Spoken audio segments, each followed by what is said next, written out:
दोस्तों, एक बहुत ही इंटरेस्टिंग बात मैंने नोटिस की है। इतने दिनों बाहर निकल के काम करके, लोगों के बीच रह के। मैं पिछले 8-10 सालों से अपना काम कर रहा हूँ। इस दौरान मैंने बहुत सारे एक्सपीरियंसेस लिए, लेसन सीखे। लेकिन बहुत ही इंटरेस्टिंग बात जो मैंने नोटिस की, वो ये कि एक्चुअली क्या है कि हम जैसे लोग, हम रीडर्स हैं, हम बहुत सारी बुक्स पढ़ते हैं। बुक्स पढ़ के बहुत सारी अच्छी अच्छी बातें हम सीखते हैं। और फिर रियल वर्ल्ड में जाके हमारी कोशिश रहती है कि जो भी हम ये बुक्स के थ्रू, ये रीडिंग के थ्रू सीख रहे हैं, उसको कोशिश की जाए कि ज़्यादा से ज़्यादा लाइफ में इम्प्लीमेंट किया जाए या फॉलो किया जाए। तो अब बुक्स में हमने क्या पढ़ा है? बुक्स ने हमें बताया है कि आप जब भी बाहर लोगों से डील करें तो be fair and be a people's man. आप लोगों के साथ बहुत ही अच्छी तरह बिहेव करें, उनको भी इंसान माने, रिस्पेक्ट करें, ज़्यादा परेशान ना करें, और सभी की तरफ एक बहुत ही काइंड एटीट्यूड रखें और उनका प्यार जीतने की कोशिश करें। लेकिन what I have noticed and experienced कि जो ये बी फेयर विथ एवरीवन या ट्रीट एवरीवन इक्वली या try to win people's love का जो ये फंडा है, in reality first hardly anyone believes in it. Second, it doesn't work in real world at all. शायद वो इसलिए भी क्योंकि majority of human beings are not into reading. They are going just with their natural human instincts और natural human nature. खैर, तो मुद्दे की बात यह है कि इस रियल दुनिया में आपकी काइंडनेस को आपकी वीकनेस, कमज़ोरी समझा जाता है। आपकी फेयरनेस को आपकी बेवकूफ़ी समझा जाता है। आप जब बुक्स पढ़ के सभी के साथ फेयरली डील करते हैं तो सामने वाला यह नहीं सोचता कि यह मेरे साथ फेयरली डील कर रहा है तो मैं भी इसके साथ इतने ही फेयरली डील करूं। नहीं, आपकी फेयरनेस की सामने वाला कोई वैल्यू नहीं करेगा। इनफैक्ट वो आपको बेवकूफ़ समझ के आपसे अपना उल्लू सीधा करने की कोशिश करेगा। वो आपके फेयर एटीट्यूड की या बिहेवियर की कोई कदर नहीं करेगा। उल्टा वो यह सोचेगा कि मैं कितनी जल्दी, कितना ज़्यादा से ज़्यादा इससे अपना काम निकाल के आगे बढ़ जाऊं। या जब आप लोगों को, स्पेशली जो आपके साथ या आपके नीचे काम करने वाले लोग हैं, उनको इंसान मान के, सबको इक्वल समझ के, अच्छे से, प्यार से, रिस्पेक्ट से, काइंडली बिहेव करके अपने काम को कराने की कोशिश करेंगे, तो वो लोग आपके काइंडनेस की कोई वैल्यू नहीं करेंगे। वो यह नहीं सोचेंगे कि चलो कोई हमसे इतने रिस्पेक्टफुली या काइंडली बिहेव कर रहा है तो हम भी इसके साथ कोई चीटिंग ना करें, हम भी बड़ी ऑनेस्टी के साथ इसका काम करते रहें। नहीं, वो उल्टा आपकी काइंडनेस को आपकी वीकनेस समझेंगे। आपकी काइंडनेस की वजह से वो आपको एक वीक, कमज़ोर व्यक्ति समझने लगेंगे। And then they all will try to take advantage of your kindness. वो आपके उस काइंड बिहेवियर का एडवांटेज लेने की कोशिश करेंगे। आपको सीरियसली लेना बंद कर देंगे, काम चोरी करने लगेंगे, आपके साथ चीटिंग करने लगेंगे, वो ये सब शुरू कर देंगे।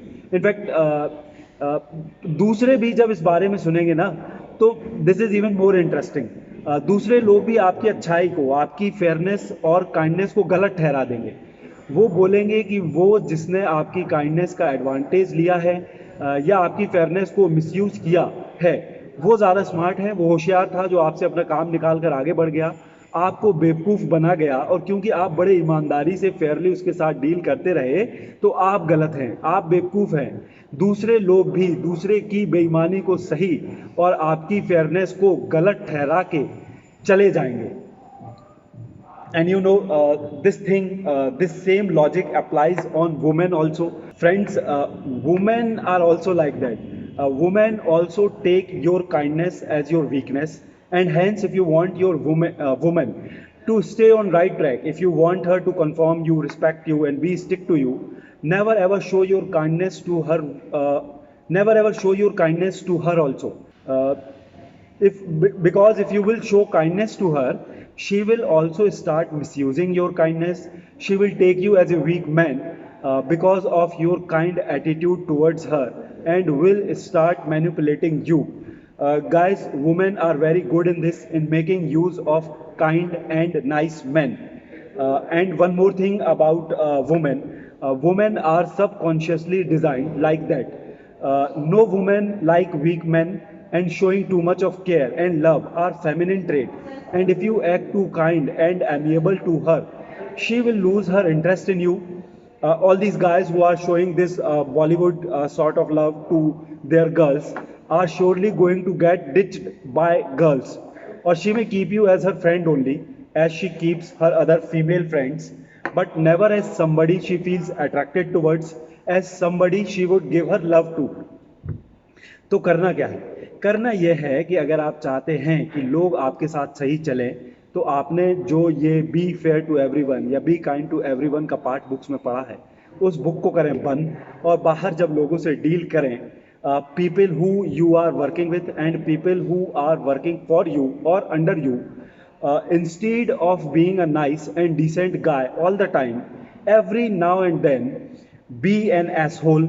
And when you are dealing with your woman also, if you want her to treat you right, be a son of a bitch even with her at times. All the people around you must know that this guy can be evil when need be. They all must fear you. Always remember, guys, nice guys always finish last, be it women, be it money. Nice guys always fall short in making money and gaining love. There is one writer, Niccolo Machiavelli. Around the year 1512, he wrote a controversial book, The Prince. In that book, he wrote, "It is better to be feared than loved, because people would always confuse somebody who is loved with somebody who is weak." And he was right.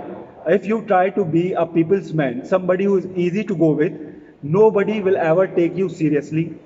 Not your people, not your women. But if you can instill fear in your people's mind and in your girl's mind, they will respect you then. And that is what will make them fall in place. This is how you will get what you want from them. So, friends, guys, be an asshole, a complete son of a bitch. They all must know, the people around you must know, that no matter how much nice and decent this guy looks, he has a mean asshole hidden inside him that gets unleashed when somebody pushes his button.